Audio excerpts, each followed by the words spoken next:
인도네시아가 한 번도 올림픽에 못 나간 줄 알았어요. 근데 68년도에 멜번에서 나갔다는 얘기를 듣고 이번에 그 스토리를 알았기 때문에 이제 한번 우리도 도전할 때가 되었다. 저는 어떻게 하든 우리 인도네시아 축구 대표팀이 이번 파리 올림픽 나갈 수 있게끔 잘 할 것이고 저는 뭐 크게 그런 것을 부담보다는 우리 선수들과 같이 즐기면서 파리 올림픽에 입상할 수 있게끔 준비하도록 하겠습니다. Erick Thohir sujud demi Shin Tae-yong. Kisah pengorbanan di balik Timnas Garuda. Jakarta, 2025. Stadion Gelora Bung Karno telah sunyi malam itu. Gemuruh yang biasanya menggema usai peluit panjang kini hanya tersisa suara daun-daun kering yang tersapu angin. Di tengah lapangan yang luas, sorot lampu hanya menerangi satu sosok, Erick Thohir, Ketua Umum PSSI, duduk bersimpuh dengan wajah yang tak bisa menyembunyikan kesedihan.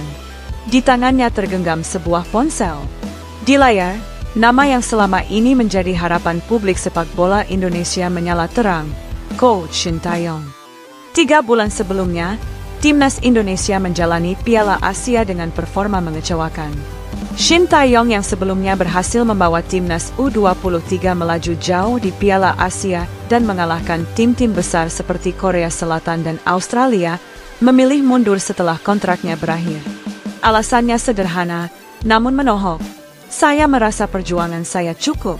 Saatnya Indonesia melanjutkan perjalanan dengan pelatih lain. Publik marah. Ribuan komentar membanjiri media sosial PSSI.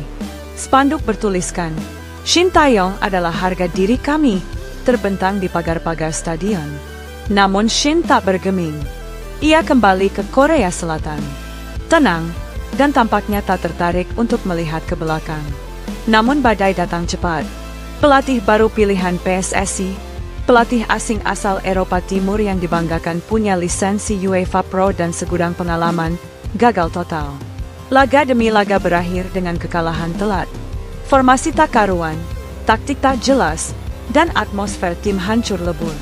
Dalam 5 pertandingan terakhir, Indonesia kalah dari Timor Leste, imbang dengan Brunei, dan dibantai 5-0 oleh Vietnam di kandang sendiri. Kegagalan ini membuat masyarakat kembali menyerukan satu nama, Shin Tae-yong. Dan disinilah semuanya bermula. Erick Thohir, yang biasanya tampil percaya diri dalam setiap konferensi pers, malam itu berdiri di podium dengan suara bergetar. Rakyat Indonesia, saya mendengar kalian. Saya tidak akan biarkan sepak bola kita kembali ke masa gelap. Saya akan lakukan apapun yang diperlukan agar Coach Shin kembali ke timnas. Keesokan harinya, tanpa pengawalan, tanpa protokoler, Erick terbang ke Seoul. Tanpa pengumuman resmi, tanpa tim media. Hanya membawa 1 tas ransel, 1 koper, dan 1 tekad. Setibanya di Korea, Erick langsung menuju Gangwon, tempat Shin Tae-yong tinggal bersama keluarganya. Ia berdiri di depan rumah Shin sejak pagi hingga malam, menolak pergi meski salju mulai turun. Pak Erick, Anda tidak perlu seperti ini, kata Shin dari balik intercom. Tidak, Coach. Saya akan menunggu sampai Anda mau berbicara dengan saya, walau hanya 1 menit, jawab Erick. Suaranya bergetar menahan dingin. Hari pertama berlalu. Lalu hari kedua.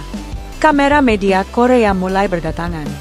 Mantan Menteri Indonesia menunggu di depan rumah pelatih Shin, tulis headline media lokal. Video Erick duduk bersimpuh di depan pagar, selimut lusuh menutupi tubuhnya, menjadi viral di Asia Tenggara. Hari ketiga, Shin akhirnya membuka pintu. Dengan wajah tak percaya, ia menatap Erick yang lututnya sudah luka karena bersimpuh terlalu lama. Kenapa Anda melakukan ini? Erick tak langsung menjawab.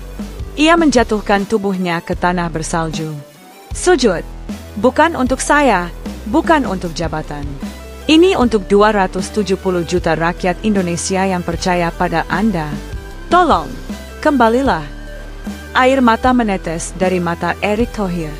Ia, yang pernah menjadi pengusaha sukses, memimpin klub Eropa, dan kini menjabat di pemerintahan, rela merendahkan dirinya demi satu hal, kejayaan sepak bola Indonesia. Shin Tae-yong terdiam. Matanya berkaca-kaca. Ia menarik napas panjang. Saya butuh waktu untuk berpikir, ujarnya pelan. Kabar aksi Erik menyebar cepat.